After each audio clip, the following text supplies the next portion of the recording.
Will it be Ousmane Dembele of Paris Saint-Germain, Rafinha of Barcelona, or perhaps Mo Salah, who will win the 2025 Ballon d'Or? This and more I'll be discussing in today's video.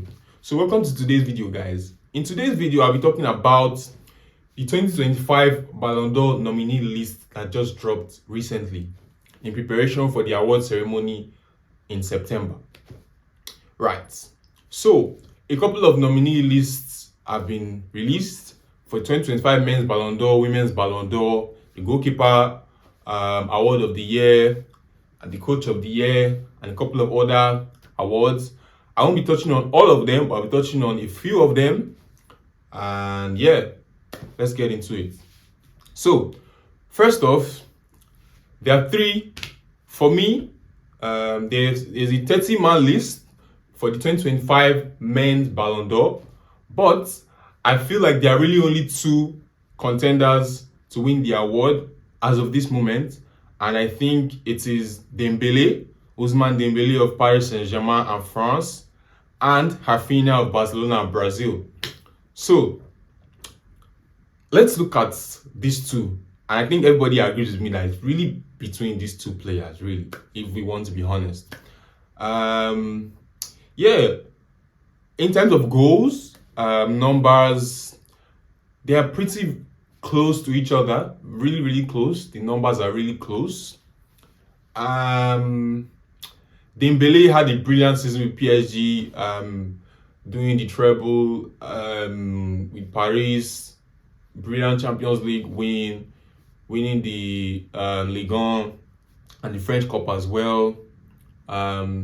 Didn't get to win Nations League with France, but that's by the way. Went to the Club World Cup with Paris Saint-Germain, almost won it again. Paris Saint-Germain had a brilliant season.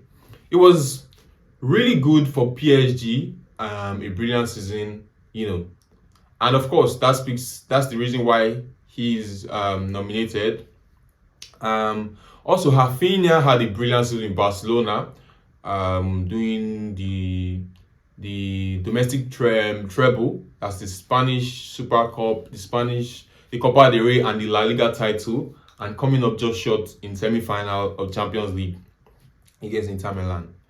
Now, for people who know, and I have to say this here, I'm a Barca fan, so maybe this is coming from a place of bias, but just stick with me. I'm going to say why I personally think Rafinha of Brazil should win the 2025 Ballon d'Or. Now, here's how I see it.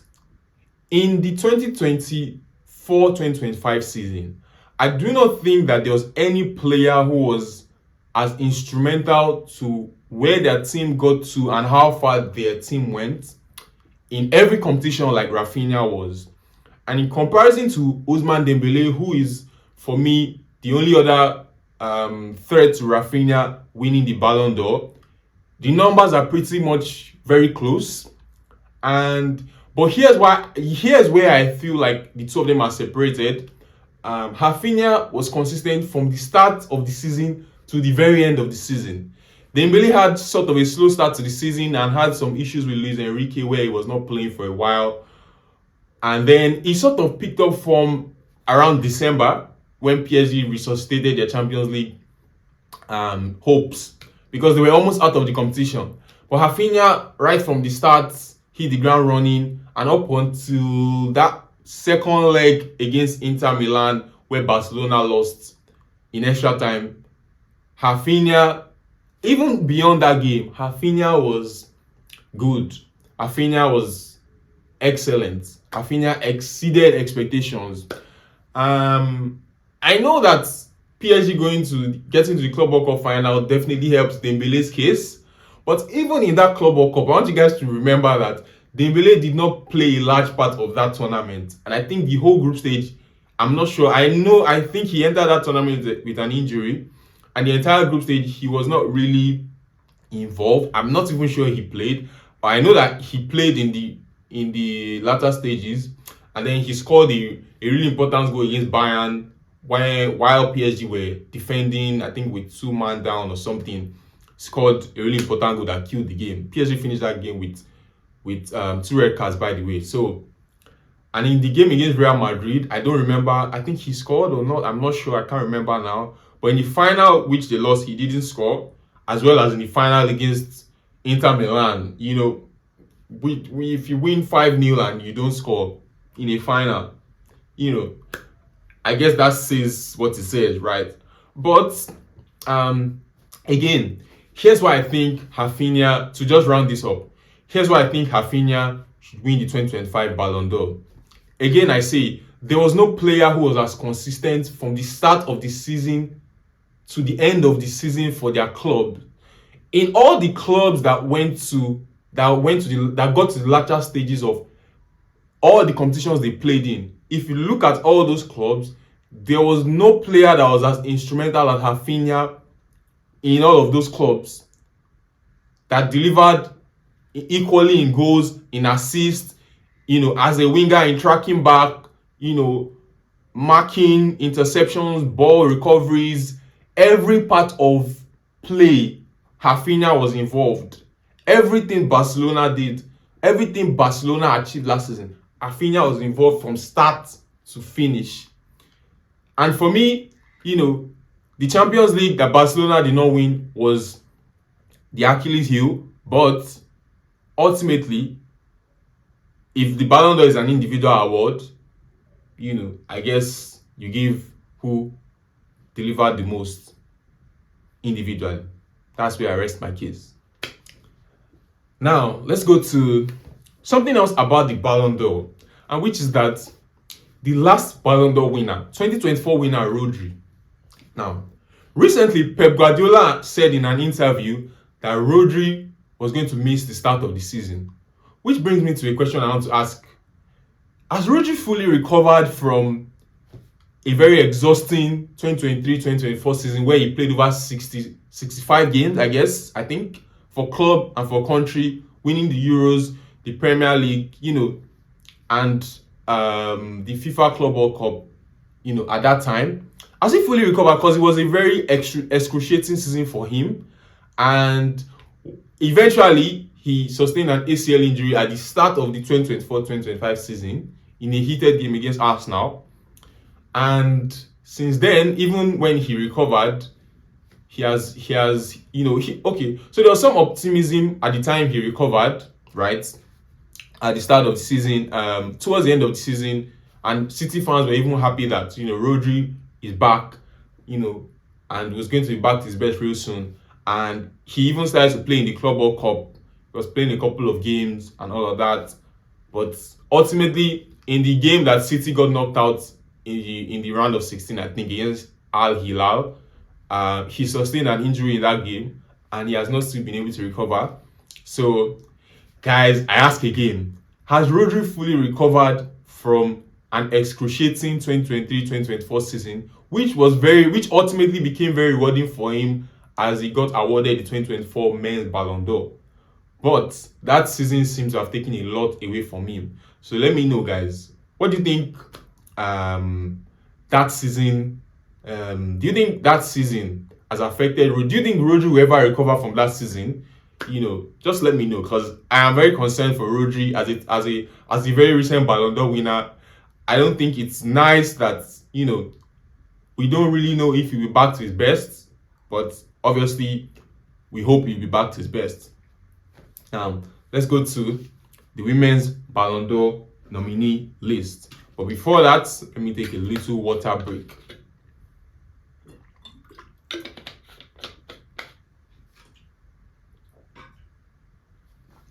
Now, on this list, I'll just be touching on the nominees for the Women's Ballon d'Or.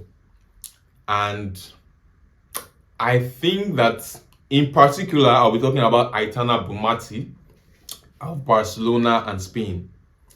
And this is just me touching on her legacy, whether she wins this or not. Barcelona women got to the Champions League final yet again, but ultimately fell short to Arsenal in that game. So they failed to win the Champions League. Spain got to the final of the Women's Euros, ultimately fell to England, a brilliant England side, so they failed to win the Euros. Aitana has won the last two Ballon d'Ors, if I'm correct. And so Aitana may not win it again, but I just briefly want to touch on the legacy of the player that is Aitana Bonmati. Aitana Bonmati is a two-time Ballon d'Or winner. She's a World Cup winner with Spain. She has won the Spanish league, I think, at least 5 times. She has won the Women's Champions League, I think, 3 times. She has won the Spanish Women's Cup, I think, about 7 times. Aitana is a serial winner, a symbol of excellence in women's football. But I really want to know, where does Aitana stand in the all-time list of, greatest of all-time female footballers? Where does she stand? Because before Aitana, there's been Marta, there's been Alexander Pope, there's been Alexia Putellas, there's been Vivian Miedema, players who have won, the best player award in the past. But Aitana is still on an upward trajectory, and I think currently in her mid-20s, and has already won a lot. So guys, let me know, where do you think Aitana Bonmati ranks in the list of all-time great female footballers? Whether she wins the Ballon d'Or or not, well, it remains to be seen, but just comments, let me know in the comment sections, basically. Yeah, so moving on to something that concerns us back home, that's the Women's Yashin Trophy. And that's the Lev Yashin Trophy, basically, for the Best Goalkeeper Award that was named after legendary Russian goalkeeper Lev Yashin.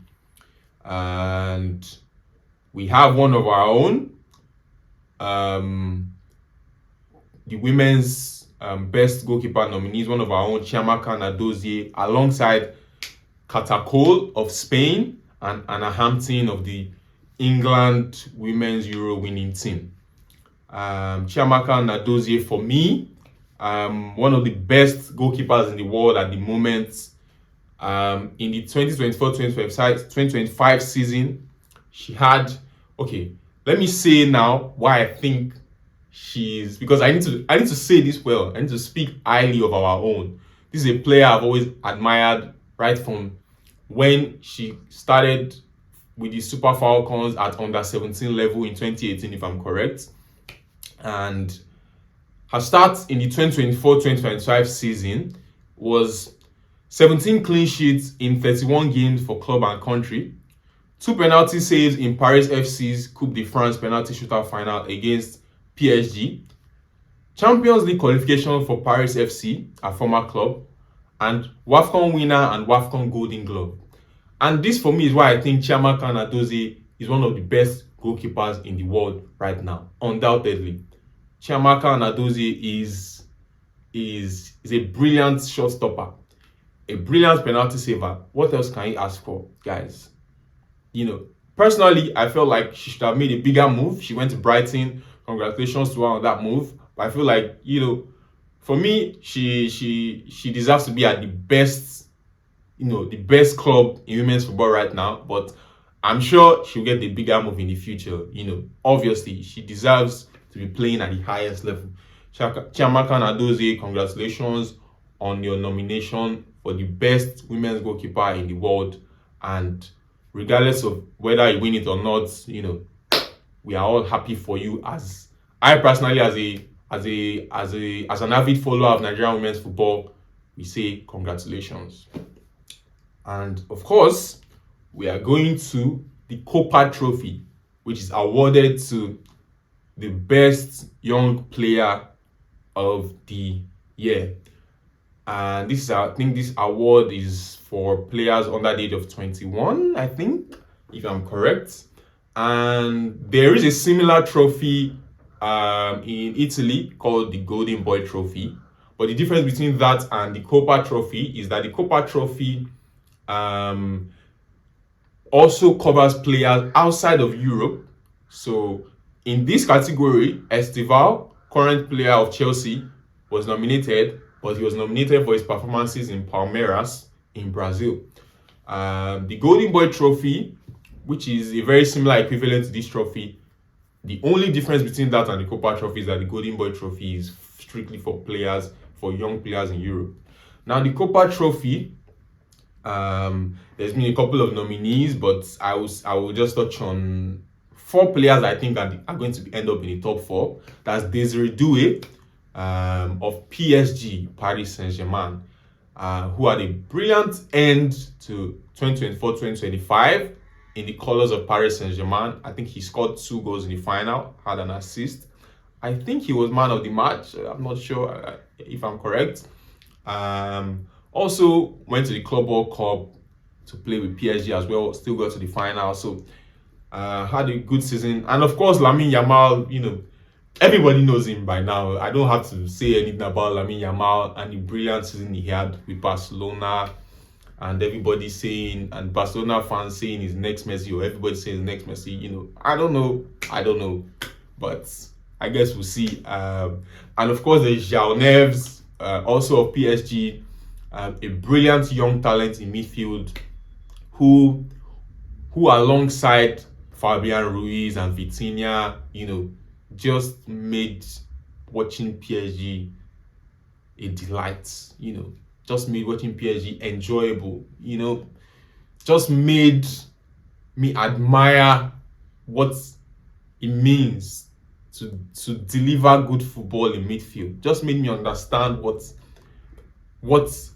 how important midfield is to a team's play. João Neves, of course, brilliant player with PSG, consistent over the course of the season. And of course, Pau Kubasi of Barcelona, who I think is the second nomination for the Copa Trophy. Of course, Pau Kubasi, a consistent starter in the Barcelona lineup last season, mostly alongside Inigo Martinez in that brilliant high line by Hansi Flick that denied a lot of opponents so many goals against Barcelona last season. Barcelona had the most offsides against them, the most offside calls, against them, or maybe in their favor rather. Let me say last season. And of course, for me, I feel like Lamine will probably be my top pick for this category. But Lamine has won it last season, and the Golden Boy Trophy, of course, you can win it consecutively. There's no rule as far as I know that says you can't win it back to back. But I think it's very rare for a player to win it back to back. So.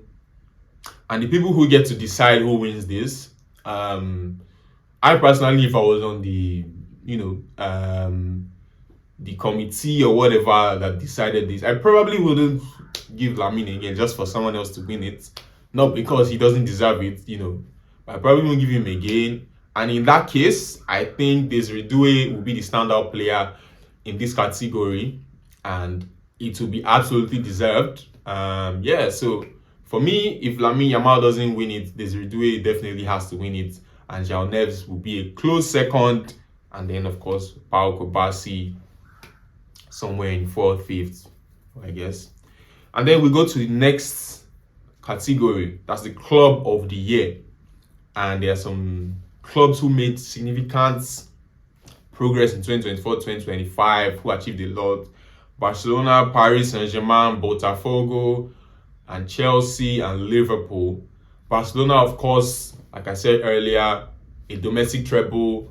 Hansi Flick, brilliant, improved a lot of the players. Let's leave Hansi Flick for now because there's the Coach of the Year category coming after this. Barcelona achieved a lot last season. Almost did the quadruple. So that's clearly why they're on this list. Liverpool, of course, brilliant season, winning the Premier League once again. Probably should have done better in the Champions League, but of course they lost to the eventual winners, Paris Saint-Germain. It was probably unlucky for them that they got to meet Paris Saint-Germain at the time Paris Saint-Germain started to click, so yeah, unlucky for them, and they couldn't do it. They couldn't do it in the Champions League, but they had a brilliant season in the Premier League. Chelsea, of course, got to, had a really rocky start to the season with Enzo Maresca, and at some point their Champions League qualification was under serious threat. But towards the end of the season, they started to rack up a couple of wins, end up in the top 4, top 5, and on the last day of the season, they secured their Champions League slot. And then didn't end there because they went to the Club World Cup, and beyond everybody's wildest expectations, even the most staunch Chelsea fans cannot tell you that they believe that Chelsea will win that Club World Cup before the tournament started. But they did the impossible. They got to the final, and they did not just beat PSG, they thrashed PSG. Like it was a school. It was the school PSG. They taught them, this is football. This is how we play football here. We don't care if you are the current Champions League winners, if you are the current champions of Europe. This is not Europe. This is America, the home of the brave and the land of the free. And on this ground, we are going to beat your ass. That's what happened. 3 goals, 3-0. Chelsea secured the Club World Cup trophy. And of course, before that, they had won the Europa Conference League, which a lot of people felt, you guys shouldn't be playing there. And to be fair, I agree, because Chelsea literally just bullied all the teams in that tournament on their way to winning that trophy. You have a squad of over $1 billion or pounds or whatever currency, and you're playing teams that, their entire squad combined is like 50 million euros, But I guess that's for UEFA and whoever is involved to deliberate on as to whether certain clubs should be playing in certain competitions or the lower tier of European competitions. But, eventually they won it, and, they are favorites to win anyways. So they are not going to say because, the trophy and the money doesn't mean anything to them, they won't win it. So, yeah, that's why they are here as well. 2 trophies in 2024, 2025. And yeah, a rocky start to the season, but ultimately a brilliant finish to the season. And of course, Botafogo of Brazil, the only non-European club in this list, because I have to be sure about this. Yes, Botafogo, yeah. And that makes up the list. But I think obviously Paris Saint-Germain is going to win because of their brilliant exploits. They completed the treble and they almost won the Club World Cup with it. They had such a brilliant season. Even so many people thought, with the way they finished 2024, 2025, they were going to be exhausted in the Club World Cup, but that was not the case. And up until that final against PSG, they really, really thrashed some teams in that competition. Inter Miami 4-0. Of course, they were expected to beat Inter Miami, but the game against Real Madrid and Atletico Madrid, they equally beat the 2 Madrid teams 4-0. Atletico in the group stage and Real Madrid in the semi-final, it was brilliant. So I expect PSG to win the Club of the Year award. And lastly, the Coach of the Year. The nominees for this, of course, Hansi Flick of Barcelona, who I think improved every single player in that Barcelona squad. Rafinha scoring goals like we've never seen him before, even surprising me as a Barca fan. And Lamine Yamal, of course, improving so much. Even Robert Lewandowski, who a lot of people thought he was finished, still getting up to more than 20-something goals, still competing for the Pichichi, and I was only beaten to it by Kylian Mbappe, of course. And, Pedro Gonzalez, nominated for the Ballon d'Or, had a brilliant season. Every single player in that Barcelona team improved in 2024-2025.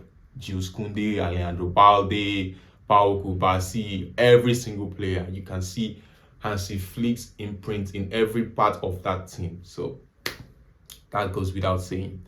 And of course, there is Luis Enrique, who is the mastermind behind PSG's achievement in 2024-2025.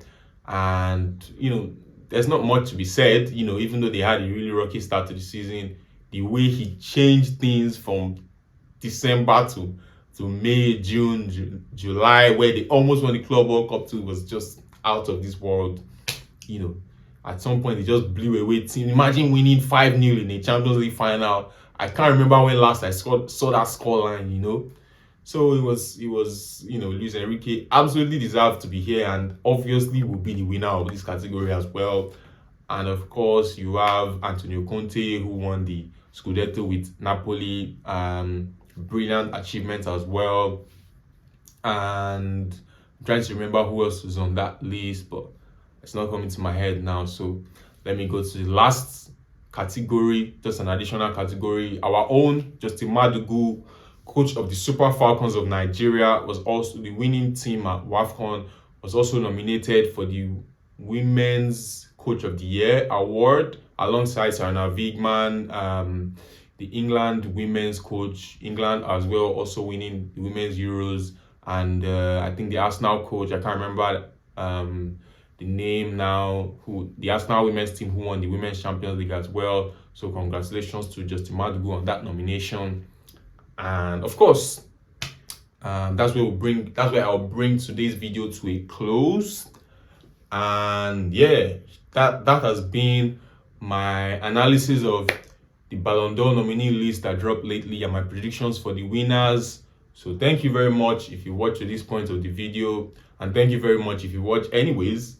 And yeah, thank you guys for watching so far, and your comments, let me know in the comments below what you think about all the issues, all the things that I've talked about today, the nominees, my picks for the winners. If you agree, if you disagree, just let me know your comments and I'll try to engage with you guys as much as I can. And yeah, so you know how it goes. Share this video if you enjoyed this video to all football fans and all sports fans and everybody, and on your social media as well. And yeah, thank you to all 90 of my subscribers. Yes, I will be taking note of the exact number of my subscribers, and I will be saying it like this at the end of all of my videos. Thank you to all 90 of my current subscribers right now. Thank you guys. You are the reason why I continue to do these videos. I do not take your support for granted. So like I always say, I told you guys I'll be giving you videos like this, and so far I've never failed. And so until next time, see you in the next video. Bye for now.